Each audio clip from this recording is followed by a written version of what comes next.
Well, good morning, everybody. Welcome to the Real Estate Show. I'm Alice Lema. I'll be your host today. I'm a broker at John L. Scott here in lovely Southern Oregon. And what an interesting week we had. We had a little bit of everything, weather-wise. This is the end of October. Tomorrow's Halloween. We've had some wind. We've had some rain. We've had some sunny days. There's been times when you needed your air conditioner. There's been times when you needed your heater. So that's all what October's about. And this week our local real estate market was very much like that too. We had a little bit of everything. We had some new listings coming on. Some of them sold right away. Some of them didn't. Some are languishing. We have an awful lot of price reductions. We've got a lot of back on market, especially in Jackson County and in Klamath County. And then we have some bidding wars still, so it's really mixed. But again, just a reminder, that's what a transition market is. The other thing that's kind of weighing in is we're having low appraisals again. I'm not saying everybody's having a low appraisal, because we did have one that was $50,000 high, but then we've had a whole bunch that are $5,000 to $30,000 low, and it's all neighborhoods, all counties. So if that's happening to you, it's okay. It's normal in a transition market. Actually, in real estate, sometimes even in a normal market, it happens. But there are all things you can do to prepare. So talk to your agent about that. In the meantime, we're going to get ready to do our show here. And we're so happy to have Kim Ramsay from Neilson Research Labs here today. And we're going to talk mostly about water, because you know what happened during the drought these last few months? The water purity change. So we definitely want to hear what Kim Ramsay of Neilson Research Labs has to say about that, because she actually had people come in with their water and things were different, and they didn't used to be like that. Nielsen also does other kinds of environmental testing for different things. We're going to talk about that. It's going to be great. We love having Kim Ramsay of Neilson Research Labs on, but especially to document this weird thing that happened with the water purity in Southern Oregon, we think because of the drought. Okay, so stay tuned for that. We're also welcoming for our Market Watch segment at the end, so stay tuned for Dave and Shelly Culbertson of John L. Scott. They're going to be joining me for a few minutes to talk about the market in general, what happened this week, start making some predictions of what's going to come for 2022. So it's going to be a great show. I hope you'll stay tuned. We're going to be back here shortly after a quick word from our sponsors. And we're very happy to be sponsored by John L. Scott of Southern Oregon, Rogue Valley Association of Realtors, and Guy Giles, Mutual of Omaha Mortgage. Do not touch that dial. We have a great show. We'll be right back. Well, welcome back, folks, to the Real Estate Show. I'm Alice Lema, broker John L. Scott here in Southern Oregon. And today we are super, super excited. One of our all-time favorite guests, Kim Ramsay from Neilson Research Labs. How are you, Kim? I'm great. Thanks. Thanks so much. Sorry? So that was a nice introduction. Thank you. Well, it's so true. Our listeners love when you're on, because you're a wealth of information, and you always have some really great stories. Okay, well, I'll see what I can do. So first of all, how is everybody at Neilson Research Labs doing with the COVID and the shutdown and labor problems? Like how is everything going for you? No, surprisingly, it's fine. We actually didn't stop working at all. I had, I think, one or two employees work from home for a couple days. That was it. We decided it wasn't working for us because of the distance we had with the laboratory, with the staff. We split our lab up into two different departments in the very beginning. So we Yeah, we were trying, we didn't know how bad the virus was going to be, just like everybody else. And so what we did was we had two different shifts. So we had the first group coming in around 6 a.m., working till like 3. And then the second group came in around 3:30 and worked till, like 9 or 10. And so that way, if somebody contracted the virus, then we wouldn't have to shut our entire lab down, because you can imagine with us being part of our, community in the health department with our health, the public, if we couldn't test the water, what would happen to Southern Oregon? Wow. So we ended up doing that for a while, and it was really hard on our staff because we're really, really tight. We're a real tight family. So we actually did something crazy, and we adopted 2 cats from CATS, the Committed Alliance for Strays. Is And that right? we have 2 office cats now, and they live in the office part, not the lab. They live in the office part, and one's name is Copper, and the other one is molybdenum. We call her Molly B. And that we brought together, and we became this really nice, tight unit. And we're all back to normal schedules. That didn't last that long. And we haven't had a staffing shortage. We've had really, really good retention. Oh, that's great. Yeah, we actually ended up hiring a bunch of interns to work for us this summer because of the fires. Oh, that's great. A lot of work. So we actually been overstaffed. Wow. Not affected at all by COVID, other than Molly and Copper. Wow. Yes. Wow. So I'm guessing that those kitties are named after elements of some kind. Yeah, of course they are. So I can figure what copper is. What's the other one? I can't even say it. It's a metal. Okay. Yeah. You guys are so clever. That is so fun.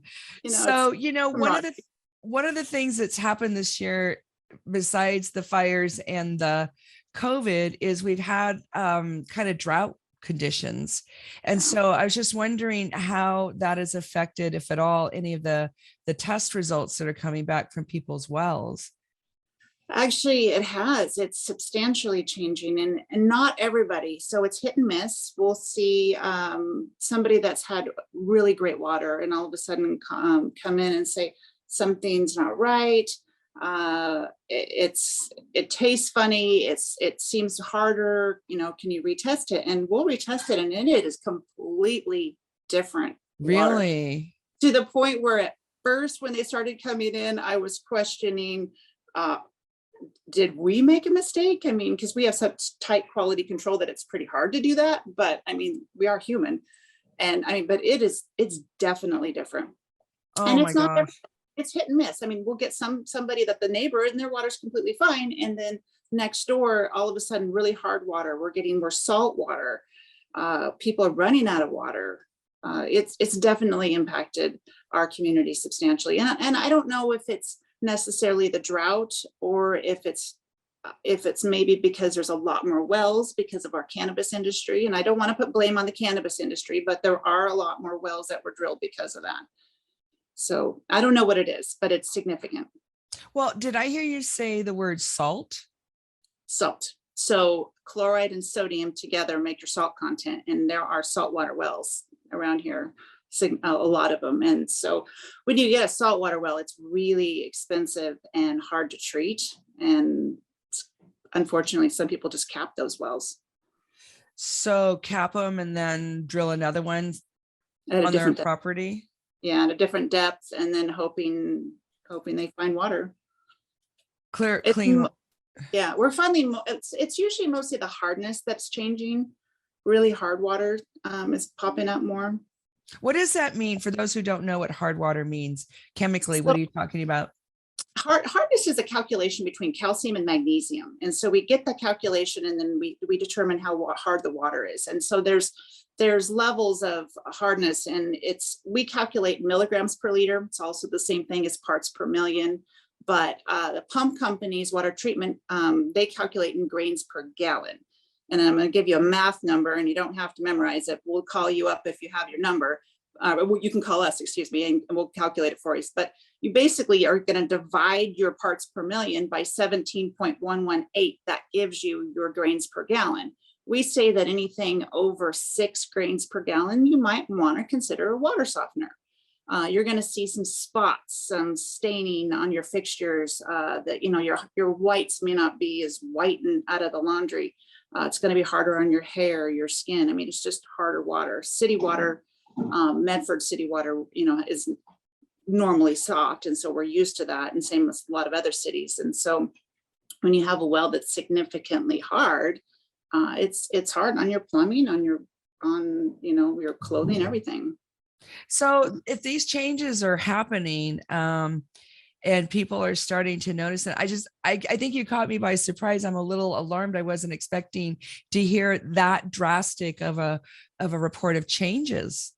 And it's not all of them. It's we probably get one a week where we have a homeowner and their water changed. It's not, I mean, and we get hundreds of samples. So it's not that many, but it's enough that we never had it before. Yeah. Yeah. So water table level changes could do it. Is that kind of what we're thinking? Yeah, maybe our aquifers are changing. So we're, hitting a different aquifer, or, something's happening, or maybe we're in another aquifer that somebody else has joined with, maybe they drilled a well, and now we're sharing the same aquifer. Mm-hmm.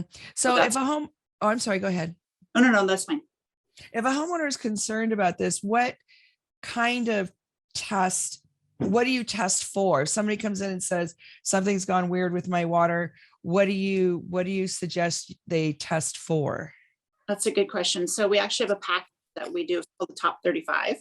And what that is it's the 35 most common contaminants that we found in Southern Oregon. So we built this little package, and it's going to have a lot of the anions, so that like the nitrate, sulfates, chlorides. And then we also have heavy metals, arsenics, leads, not plural, but arsenic and lead, cadmium, chromium. And then we have, the aesthetic things like hardness and iron, and turbidity. And so we built this package. You come in, we need a quart of water for it. We need it within 24 hours. You bring your sample in on ice, and we test it for you. Get the results in about 3 to 5 days. That's how long it takes us. And then it's a comprehensive test. So then we'll go through it with you and help you kind of figure out what's going on with it. Mm-hmm. Yeah, you guys are amazing. I love when results come back. If there's any question, you get right on the phone with people and help them understand, give them some suggestions. So that's always been really great. That's partly why we love you. Well, thank you. Yeah, it's I always say it's like the ingredient list. And so, when you go to eat something or drink something, you always want to know what's in it. Well, it's kind of the same thing with your drinking water. So this is your ingredient list. Yeah, that's a great way of looking at it. Now, if are there any elements that maybe people that are elderly or young children might be more sensitive to? Definitely. So nitrate is one that we worry about with young, 6 month and under babies, pregnant women, that causes the blue baby syndrome. And so that actually is one of the Southern Oregon, Jackson County is one of the hot spots for Oregon. So we have some of the highest nitrate levels in the entire state of Oregon, us in Harney County. And so we're on the hotspot list, and that's because of our agriculture. Nitrate comes from fertilizer. We always worry about arsenic. Arsenic is another hotspot in Jackson County. I don't know why we got so lucky, but we did. And so arsenic is something that we worry about with everybody. I mean, that one's dangerous. Lead is not naturally occurring. It's not going to be in the well. It comes from plumbing, and it comes from like lead soldering or whatnot, from that type of thing. So we typically see that in the home, but if you have something that is an older home and your well water is a little bit corrosive, then it's going to leach that lead. And then, so we certainly worry about that with children. Aluminum, they're trying to link it with Alzheimer's. And so back to the elderly, they're trying to link that with Alzheimer's disease. It's not proven yet, but it is something that they're watching, they meaning the EPA. Mm-hmm. And then of course, heavy metals that we worry about, but they're the big two are arsenic and nitrate. It's because of our location. Mm-hmm, mm-hmm. Wow. So if that shows up in your purity test, your top 35, then there are possible solutions. You can talk to a well person about absolutely. Those. You can treat almost anything. The ones that are hard to treat are boron. Boron, you can only treat about 60% of it, and it's not toxic to humans, but it's very toxic to your plants. And so that one is hard to treat, and especially if you're going to use it for irrigation purposes and you're going to treat it, it's very costly. And then the other ones that are easier to treat and are You can do like a reverse osmosis unit for nitrate. For arsenic, they have whole house units for those.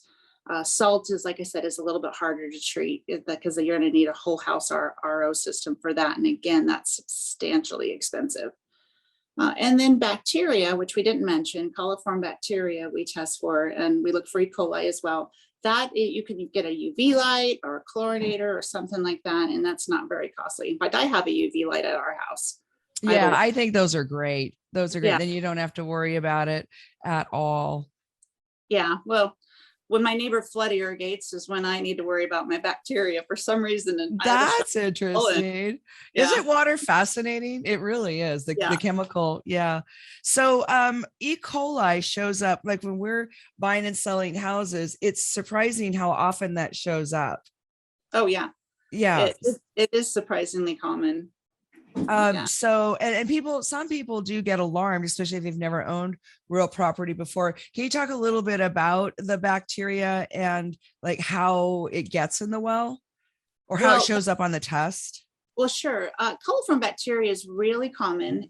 We test it on a regular basis, and it's also something that we find in more shallow wells. So the shallower the well, less than 100 feet, shallower the well, the more likely you're going to have bacteria. The deeper the well, likely not, unless your aquifer is contaminated.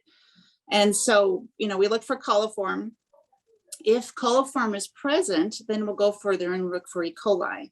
And E. coli is the one that's human or animal waste. And so that aquifer you can assume is contaminated. Usually if we see high levels of E. coli, we also are concerned maybe there's nitrate, because remember, nitrate comes from fertilizer. Right. So then we're concerned about surface water influence. Is this well cased well, and is it a hand dug well, or is it properly dug?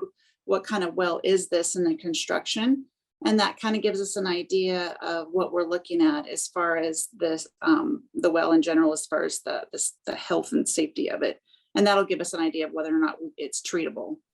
Wow, that is so interesting. Well, we've got a break coming up. We're talking to Kim Ramsay of Neilson Research Labs here in Medford, Oregon, just getting all kinds of great information. We'll be right back after a word from our sponsors. We're brought to you by the Rogue Valley Association of Realtors, John L. Scott at Southern Oregon, and Guy Giles of Mutual Omaha Mortgage. Do not touch that dial. Well, hi again, folks. Welcome back to the Real Estate Show. I'm Alice Lema. I'm your host today. I'm broker at John L. Scott here in Southern Oregon. And we're having a really great conversation with Kim Ramsay, Neilson Research Labs in Medford, Oregon. And before the break, Kim, we were talking about E. coli and bacteria and how common it is in some of our local wells. And then you were speaking about some of the changes, maybe because of the extra well drilling that's been going on. And I wanted to talk a little bit about how water tables react when you have a lot of demand on them and how that might lead to contamination. Well, that's more of a geological question. I'm not a geologist, or hydrologist, but anyhow, it's in general, when you're going to pull from the same aquifer, anybody can contaminate an aquifer from just whether they have agricultural issues or not. I mean, if you have say for example, you have a farm and you have all this cattle, and your well is contaminated, not properly sealed. Your well is has the ability to be contaminated, and it could contaminate that aquifer as well. But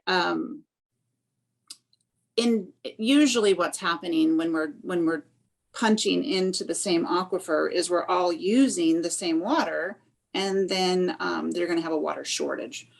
And so that's been kind of what's been happening, is people are noticing that there's more wells that are being drilled, and all of a sudden they're running out of water. And when you run out of water, I mean, your water, you can go from say 15 to 20 gallons per minute down to 3 to 4. And some people are, we're hearing people putting on holding tanks and drilling new wells, and they've never had to do that before. Yeah. And a lot of it could be the drought as well.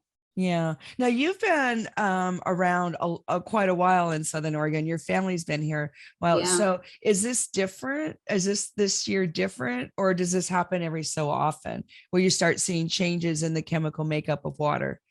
No, this is not different. This is something that's new. I mean, this is very different, excuse me. This is something that we've not experienced before with the water chemistry. You know, we've heard about people running out of water. You know, Sam's Valley has a problem, and you hear about that every now and then.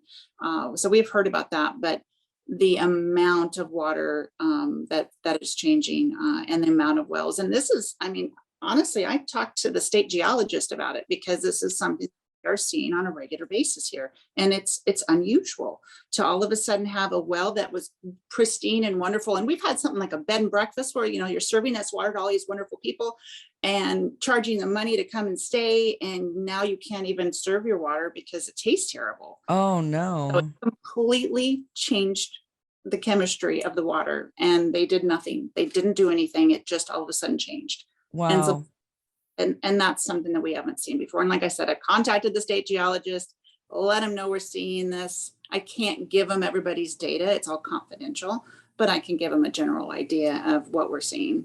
Did they have any response? I mean, it's state government, so they're just into it.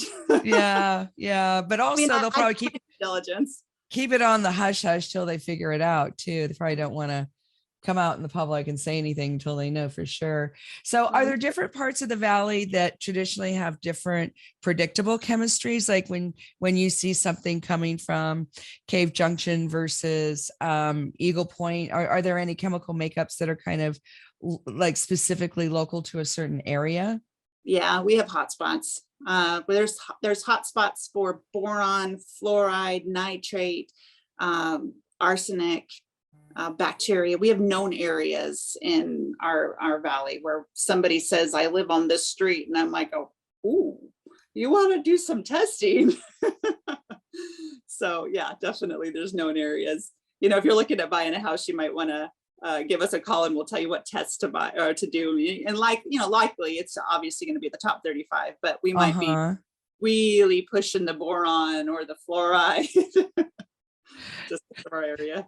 So, and then you also have one of your lab packages, if you will, can it test the ditch water? Did I understand that correctly from your, or is it just?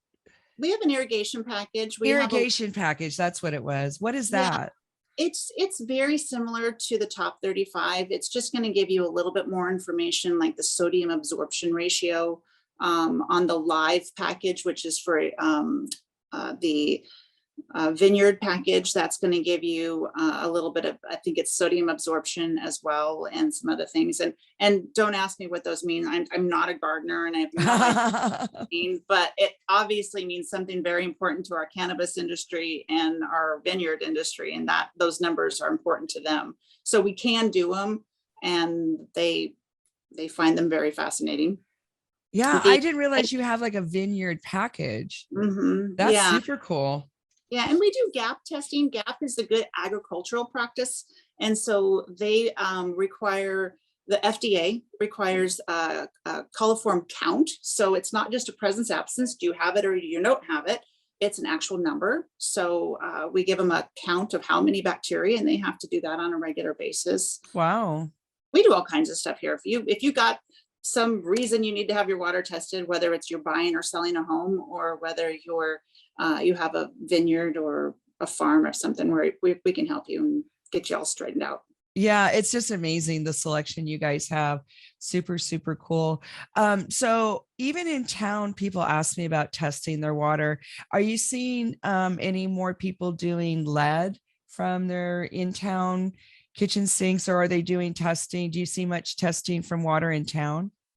Well, that's still required. So in fact, the rule just changed again. The EPA just changed it, but it's required for all schools to do testing still. It's required for all daycares to do testing. It's required for all public water systems, and public water system is anybody that provides water to the public. So public water system can be as large as the city of Medford, or as small as maybe a school, a mobile home park, something that's on a well that's providing that water to the public. And so that's required under the public water system regulations to do lead and copper testing, and school leads and daycare leads are required. So yeah, we get those on a regular basis. And we get them from the whole state. I don't know if you know, but our lab is the largest lab in the entire state of Oregon. I did So not know that. yeah, it's funny because we're in Medford, but we really are. We're the largest lab. And so the other labs subcontract their samples to us. And so we end up getting leads from all over the schools, all the schools in the state. They come down, and little daycares from all over. And, That is quite an honor. That really is. I bet hardly anybody knows that. well, it's because we're Medford, but and we're not we're not the largest by how many employees. We have 24 employees, and we're not the largest by our square footage. Our buildings are about 20,000 square feet, but we're the largest by our accreditation. So we have more capability in our laboratory than any other lab in the state, and we're licensed, accredited for it. That's super cool. Congratulations. That really is awesome. So what are some of the more unusual requests your lab might get then, if you have like such a breadth of testing that you can do? What are some of the more unusual things that we would just not think about? Well, we do Legionella testing. You do what? Legionella. So Legionnaire's disease. Legionella it's a waterborne bacteria. And we're the only CDC lab accredited in the state of Oregon as well. So we do get some samples from all over the state for Legionella. And that's when water's been sitting in a pipe that's stagnation, and it kind of it aerosols. So we worry about that, like in showers, gym showers or whatnot.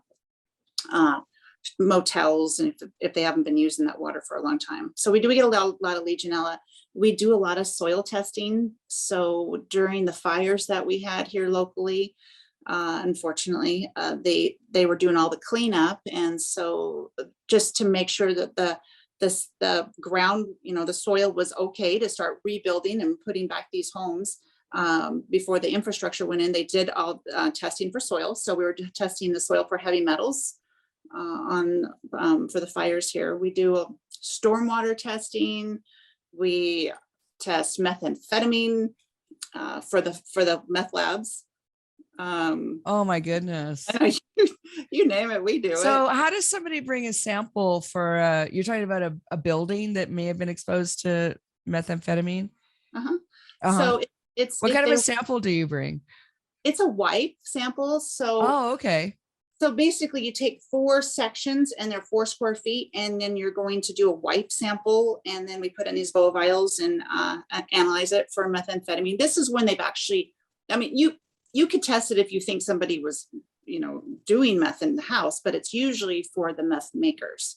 So when they're, manufacturing methamphetamine, it goes to Oregon Health Authority, and it goes through that program, and then they have to do the testing to get a certificate of fitness. Gotcha. But yeah, we do asbestos, lots and lots of asbestos on bulk materials. Basically anything that has to go to the landfill, that's a building material.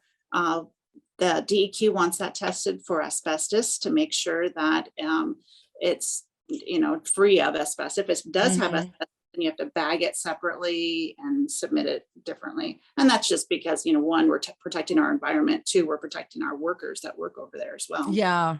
Don't want to just dump something on them. Yeah.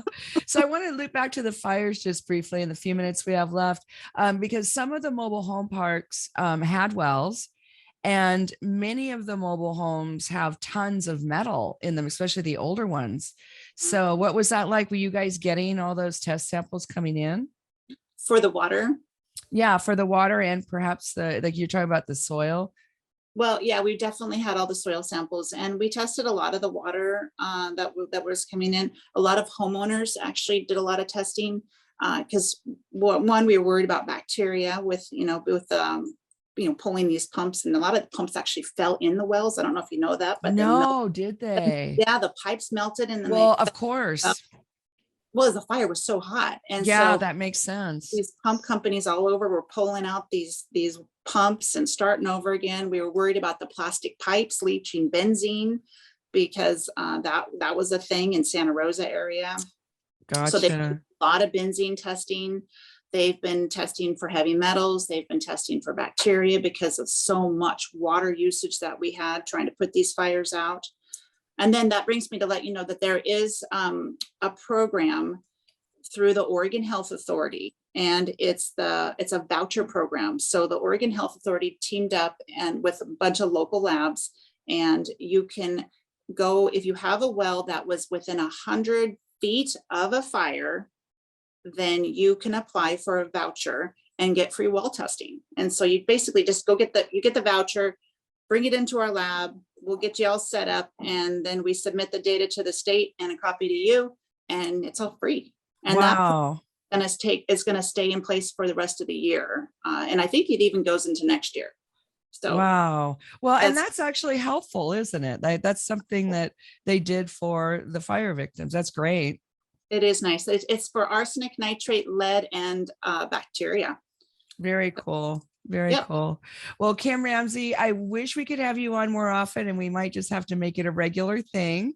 Thank you so much for joining us on the Real Estate Radio Show today. We're speaking with Kim Ramsay. She is the Vice President of Neilson Research Lab here in Medford, Oregon, and apparently the largest lab in the state of Oregon. Thank you so much. We'll see you next time. Sounds good. Thank you so much. Okay, folks, stay tuned. We have our Market Watch segment next. Stay tuned for these sponsors.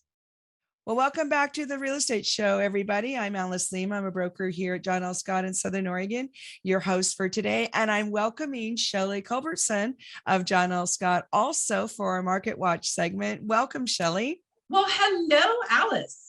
This is so exciting. We're so happy to have you on. You're one of my favorite real estate brokers, and you have a depth of perception about all things real estate in Southern Oregon. You've been doing it a long time. And, it's been such a weird world out there. We were talking, during the break. I just kind of wanted to get your assessment about the changes and what it's been like for you and Dave. It's been really interesting, Alice. And there's a word that a lot of people have thrown around since the beginning of 2022, and that's the word new normal. And it's really interesting because prior to what went down the first part of 2022, prior to COVID, we knew what a normal market was. And now I couldn't even define what a normal market is because our market it's done one extreme to the other in the matter of 18 months. Yeah. You were mentioning during the break, what it was like to be a buyer before versus now. Yeah. It's interesting because a buyer in January of 2020, before COVID hit, it was a market to where a buyer didn't have a whole lot of competition out there. There was some inventory. If there were houses they were looking for, they sometimes had 10 to 12 to choose from. Wouldn't you agree? Yeah. And they had time. They had time to think about it. They had time to think about it. And we go forward to what's happened the last 18 months. And a buyer's had to learn as one, do I even want to be in this market? And if I'm in this market, I could be up against multiple offers. So how do I put my best foot forward so I get the house and somebody else doesn't? And then this other word of backup position came about. Which does sometimes work. It does. And it works actually more often than other times in the last year and a half. Because a lot of buyers will get caught up in the competition of being against other offers. And when they win out, they wake up the next morning and go, what did I do? That is exactly what happens. What did I do? Yeah. So it's just, buyers have to be much more savvy in this market. They have to know what I call it their no regret pricing is. That's a great way of putting it. No regret pricing. That's brilliant.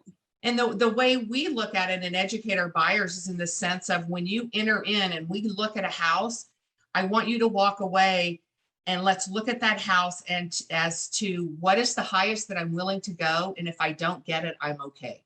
Yeah. That's a great way of putting it. Yeah. Mm-hmm. So have you had a lot of buyers when they do backup offers, have very many of them gotten that phone call back again? Oh yeah. In fact, one of the houses, we went into 4th backup position. Wow. And my buyers are now living in that house. You are the bomb. My goodness. That's awesome. Yeah, and and what's really nice about being as a buyer, being in that backup position, there is no really, they have nothing to lose Right?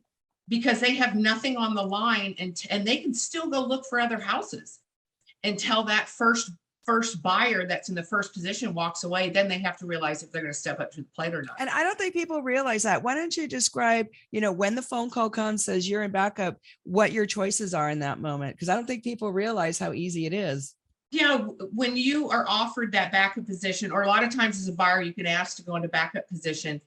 You do not have to put up earnest money at that point. Basically, all you're doing is go, Mr. Seller, please hold my position if the first decides to walk away. No inspections have to be done. Appraisals do not have to be ordered. You do not have to apply for your loan. And your timelines in the contract don't even come around unless the first walks away. Yep. It really is bulletproof, isn't it? Yeah. And when that first walks away, you still get a time period to decide if you still want to move forward with that house or not.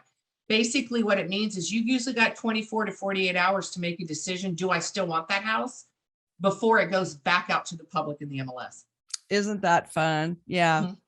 Great, Yeah. great play. So let's talk about your sellers. What's been going on with your sellers' attitude? Well, it's interesting because a lot of times we'll get the question, especially from people that are curious in the market of what their value of their home is, because they're thinking about selling. They throw that question out there, how's the market? How's the market? We hear that all the time. And as you would probably agree with me, the market in Eagle Point is very different than the market in East Medford, which is very different than Jacksonville. None of our markets are identical. So it's kind of a loaded question. And so with somebody that's thinking about selling, we play a lot of future talk with our sellers in the sense of where are you going to land? Why do you want to sell? If you're looking to sell just to cash in on where they think the market's at, you got to have a landing point. Because if your house is in a certain price point, a hot place, it's still moving quickly, and they need to have an exit strategy. There's no more thrown out there to see what we're going to get. Because that does happen. Yep. Yes, I'll give you over your full price, but you have to be out in 10 days or something crazy like that. So, you got to really have those discussions with your seller on exit strategy, and it needs to be pretty solid. So where are people going? Like when you what is your experience since the shutdown? Are people staying in the area, or are they relocating outside of Southern Oregon? The biggest things that we've seen a couple of things. There was a mad exodus to Idaho this year. We had 4 people move to Idaho. I don't know. They're high rent district out in Idaho right now. But the other 2 very intriguing things we saw with people was when people had to start working from home, their houses got very small. So we found a lot of people needed bigger houses. Yep. More rooms, bigger rooms. Yep. Yeah. And we also saw an influx of people wanting to go from being in the city to rural property. And we're still seeing a lot of that. I don't know about you, but seeing a lot of people want acreage now. Mm-hmm. Are those locals or relocators? I got a lot of locals that are looking to move, to spread their wings out to some acreage. Oh, that's good. Because, with the interest rates so low, our locals can afford it. Yep. And it's and the interesting dynamics of this market is that I call it kind of a lateral move. You're going to make a lot of money on your house right now. I mean, house values, we learned this week, over year, the average house in Jackson County went up $40,000. Wow. Isn't average that something? House. Yeah. And in that same note, if you're going to get high dollar for your house, if you're going to stay in the valley, it's a lateral move. You're going to pay high dollar. So this day of selling high, buying low, this is not quite the market for that. But if you think that maybe I want to make a move out to rural, or I want a larger house or a smaller house, it's an ideal time to do it. Yeah. Well, Shelly, it's so great to talk to you. If somebody wants to get a hold of you or Dave, how do they do that? You can go to our website, and it is the culbertsonteam.com. And that's CULBERTSON. Yep. And Dave's better is answering his phone than I am. His phone number is 541-941-9559. That's awesome. Well, I hope you'll come back and give us another update. It's always fun talking to you. Shelly Culbertson, the Shelly and Dave Culbertson team, John L. Scott here in Medford. Thanks so much. Thanks, And Alice. thank you, care. folks, for tuning into our radio show. This broadcast will be repeated again tomorrow on Sunday at 6 p.m. Thanks to John L. Scott, Southern Oregon, Rogue Valley Association Realtors, and Guy Giles of Mutual of Omaha Mortgage. Have a beautiful weekend.